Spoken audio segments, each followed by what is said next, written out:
صل وسلم وبارك عليه وعلى آله. الله يا ربنا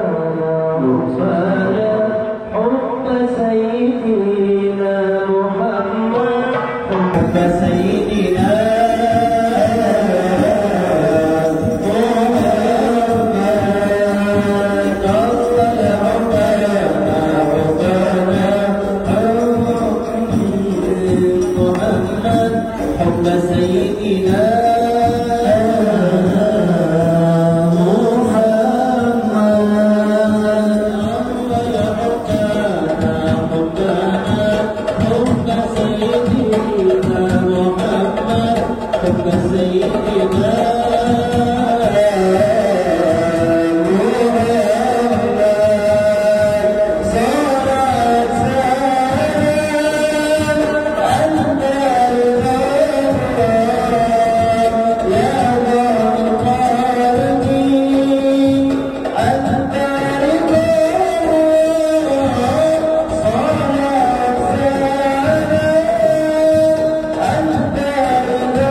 يا واسع يا واسع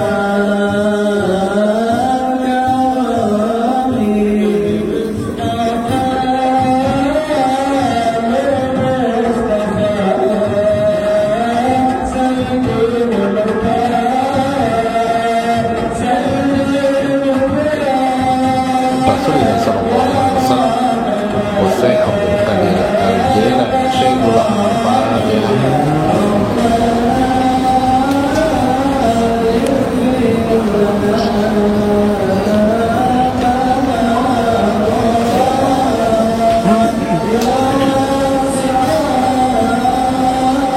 Assalamualaikum warahmatullahi wabarakatuh.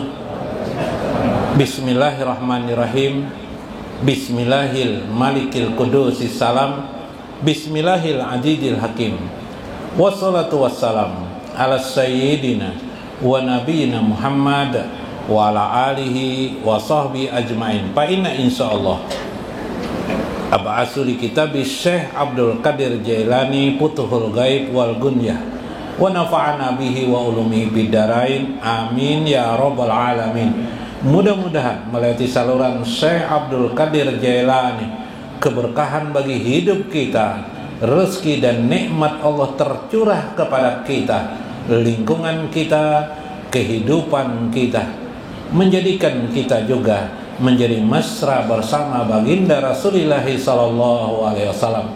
Semoga Allah selalu menumbuhkan rasa cinta kita kepada Allah dan Rasulnya, melebihi cinta dan rasa cinta kepada selain daripada Allah dan Rasulnya. Amin ya rabbal alamin. Minggu kemarin dalam kitab Gunyah, sampai mencari dalam kitab Gunyah, khotir itu ada berapa?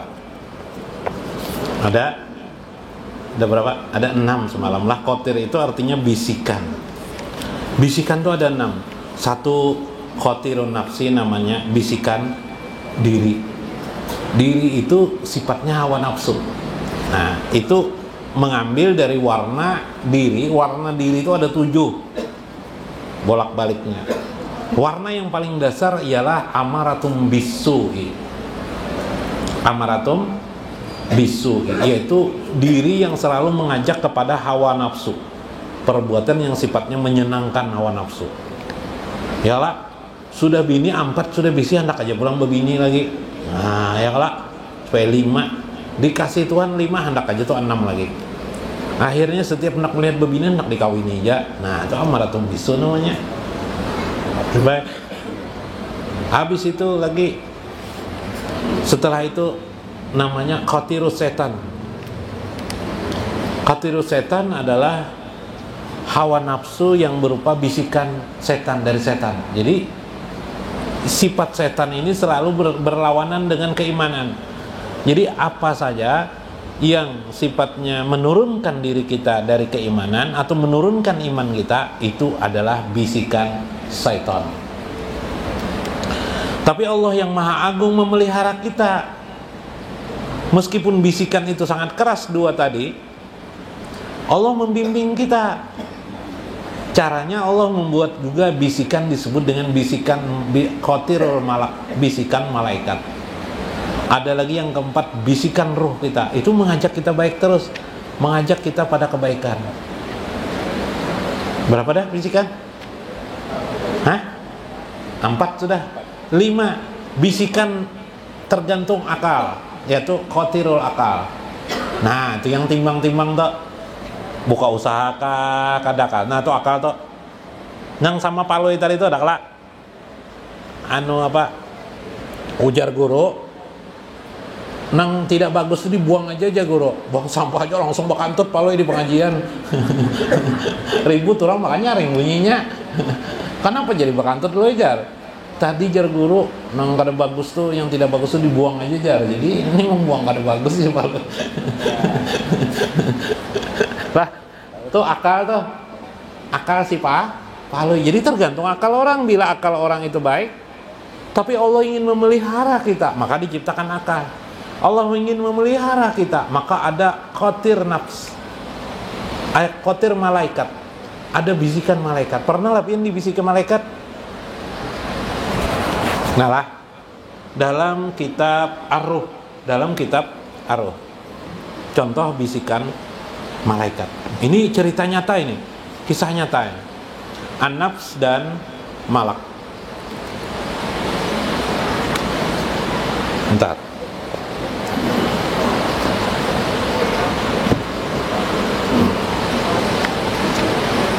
Nah, hujan lah, kasihan lah mendengarkannya. Pas saya mendengarkannya supaya takutan hujan.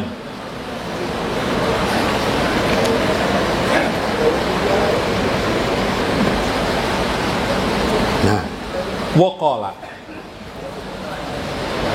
Jakara Al-Qairani fi Kitabil Bustani an ba'di salafi.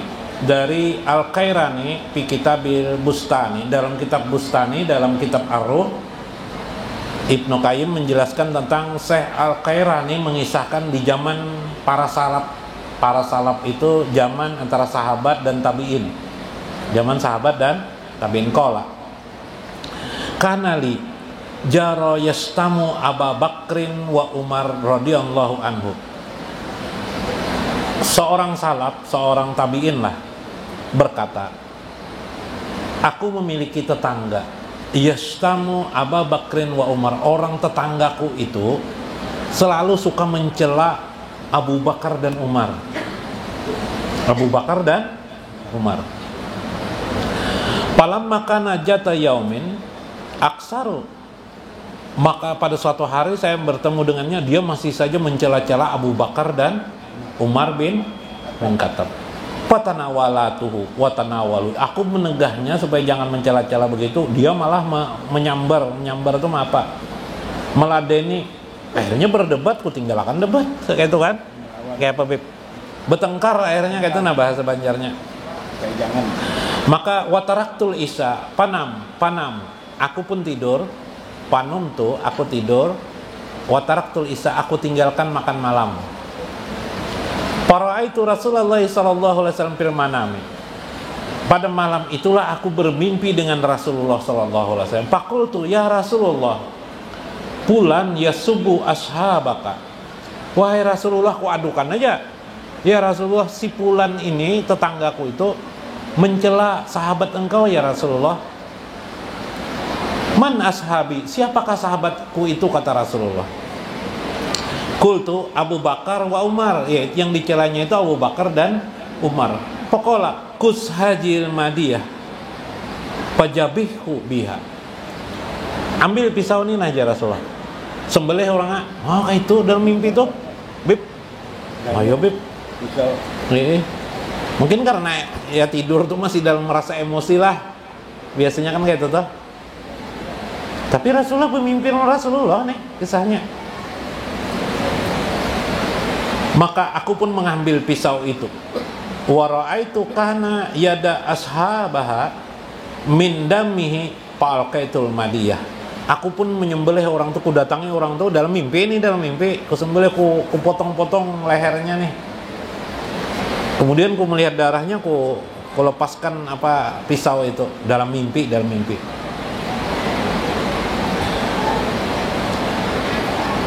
Pantabahtu wa ana asma'u sarah bin nahwi dari. Pada siang hari, pagi hari, aku mendengar orang berteriak. Orang mendengar teriak. Siapa yang berteriak itu? Jar aku. Maha jasarah. Pas bangun guring juga kan, bangun tidur juga siapa yang berteriak nih? Kalau kita di sini pakai mikla innalillahi wa inna ilaihi rajiun gitu lah. Nah, kalau dalam mimpi ini kan orang sana teriak gitu juga kan. Qalu Pulan mata pajaah, si Pulan meninggal dunia, terkejutlah aku. Palamma ashabuna jitu panajartu ilai. Aku pun mendatangi dan kulihati dia. Paijakota mawadil jabahi. Kulihat orang itu mati dan apa nih, berguris di lehernya. Nuhur itu kan leher, bekas seperti bekas senjata. Subhanallah. Ini banyak lagi kisahnya tentang itu, lain-lain banyak lagi kisahnya. Cuma satu kisah tuh ya. Apa tuh kisah tuh? Dalam mimpi kejadian. Pas kebetulan pas juga. Pak. Yuk. Terbukti. Nah itu nafsan, itu diri. Ruh kayak itu. Nah, ruh bisa berjalan. Makanya ini dalam hidup ini banyak hal yang gaib. Yalah. Makin orang itu alim, makin orang pian makin puncak, iman pian makin kuat, batin pian tuh makin kuat juga. Dampaknya bila pian marah kepada sesuatu, itu memiliki dampak kepada lingkungan pian. Terjadi pada masa Syekh Abdul Qadir Jailani. Waktu itu Syekh Abdul Qadir Jailani datang 2 orang kepada Syekh. Dia mengatakan ini adalah anaknya, mohon doakan dia.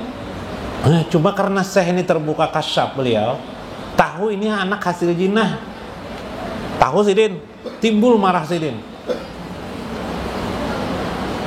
Setelah marah itu, waktu itu di Irak kebakaran di mana-mana terjadi. Nah, kebakaran di mana-mana terjadi.